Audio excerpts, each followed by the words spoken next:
Welcome back to the Futurology, your go-to channel for everything about cars and EVs. Today, we're hitting the gas on some groundbreaking news straight from the Biden administration. They've just announced new vehicle pollution standards aimed at a future where your rides are cleaner, greener, and maybe kinder to your wallets. In a nutshell, these standards are all about slashing emissions, dialing down the dependency on imported oil, and ensuring that the majority of new vehicles hitting the roads by 2032 are electric or hybrids. That's the quick tour of what's rolling out. Stick around as we shift gears to explore what this means for you, the auto industry, and our planet. As we cruise into the reactions to these new vehicle standards, there's clear a mix of cheers and concerns across the board. Environmental groups and the clean vehicle sector are revving up their support, seeing these standards as a turbo boost for combating climate change and enhancing public health. They're all in on this shift, recognizing the massive benefits cleaner air and reduced greenhouse gas emissions bring to our planet and our well-being. However, the auto industry is experiencing a roller coaster of emotions. While many acknowledge the need for cleaner transportation solutions, there's some worry about how all this affects jobs. The transition to green jobs is a hot topic, with questions about how workers in traditional auto manufacturing roles will fit into this new electric vehicle landscape. It's a big change, and like any big change, it's sparking a lot of conversation about the best way to navigate it. So, what's the vibe? It's one of cautious optimism mixed with a dash of determination. There's a general consensus that we need to move towards a cleaner, greener future. But there's also a real conversation about making sure no one is left behind in the shift. Stay tuned as we keep our finger on the pulse of these developments, bringing you the latest from all sides of the conversation. There are major challenges that make this move almost impossible. Can the entire country provide the infrastructure required for this ambitious move?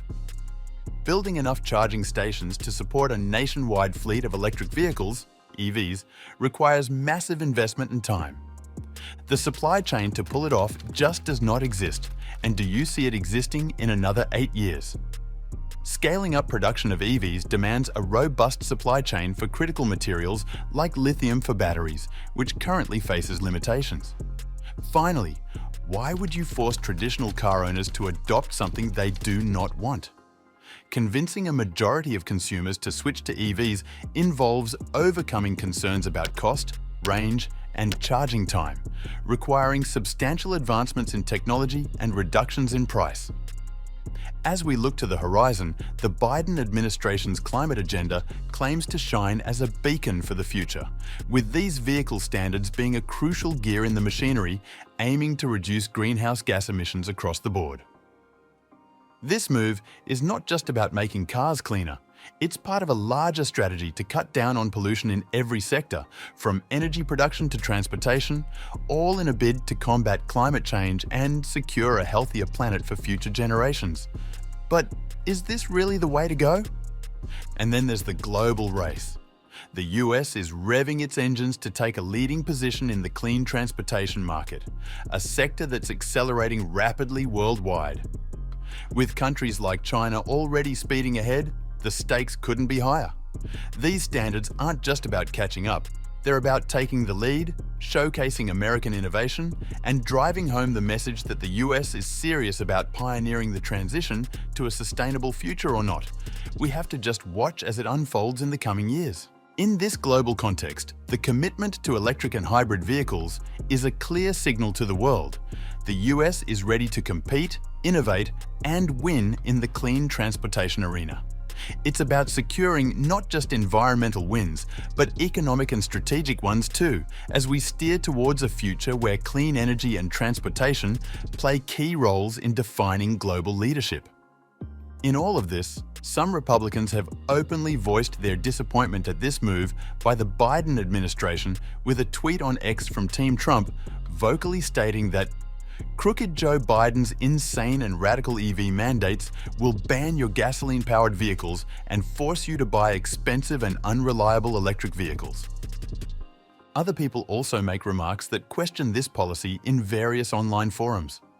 Some of these remarks include, The existing power grid and generation cannot meet the current need for electricity. So what is his plan to expand generation and the grid? How much will it cost and who will pay for it? Electric vehicles don't sell. There is limited infrastructure to support them, especially in rural areas. Coal is still being used to make the energy to charge them, and the battery components are far more damaging during mining and disposal than gas. I wanted to try an electric car to see the allure of it.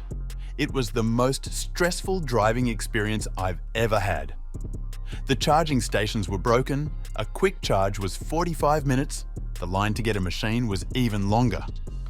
A full charge is only 80% of the car battery, or else you damage the car. Getting to and from a location was a nightmare, especially tracking the location to ensure the route even has a charge station. It was horrible.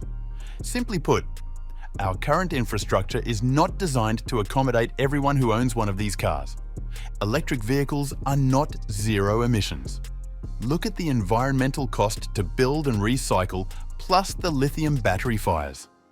Don't forget the wasteland of the unmaintained oil refineries and distribution systems that must be cleaned up at some point. Adults with an understanding of consequences need to take over. We can go on about how this ambitious declaration is indeed very questionable, but the Biden administration claims they're making historic progress with hundreds of new expanded factories across the country. Hundreds of billions in private investment and thousands of good-paying union jobs. Transportation is said to be the largest source of domestic greenhouse gas emissions, with passenger cars, technically known as light-duty vehicles, making the biggest contribution. Auto manufacturers warned of lower sales growth when the United States Environmental Protection Agency, EPA, announced its proposals in April last year as part of its ambitious plan to cut planet-warming emissions from passenger vehicles. Under its final rule, the EPA said the industry could meet the limits if 56% of new vehicle sales are electric by 2032, along with at least 13% for plug-in hybrids or other partially electric cars, as well as more efficient gasoline-powered cars that get more miles to the gallon. So instead of pushing automakers to focus on EVs to meet tough new pollution targets, plug-in hybrids, which use both gas engines and rechargeable batteries, should be a part of the mix. As we wrap up today's journey through the Biden administration's proposed vehicle standards, let's look at the roadmap ahead. These standards are supposed to steer the US toward a future where the air is cleaner, the economy is stronger, and our cars are smarter. By slashing emissions, we're definitely aiming for a healthier planet and populace. But this isn't just a story about cars. It's about crafting a sustainable future together. Your voice, your choices, and your engagement matter. We will navigate the road to a cleaner, greener future together, powered by innovation, guided by policy, and driven by public support. Stay tuned to the Futurology for more updates on how these changes unfold and how they're driving us toward a brighter, cleaner tomorrow. Stay informed and engaged is key to fueling the shift towards a sustainable future. Together, let's keep the conversation rolling and the wheels turning toward a healthier planet for all.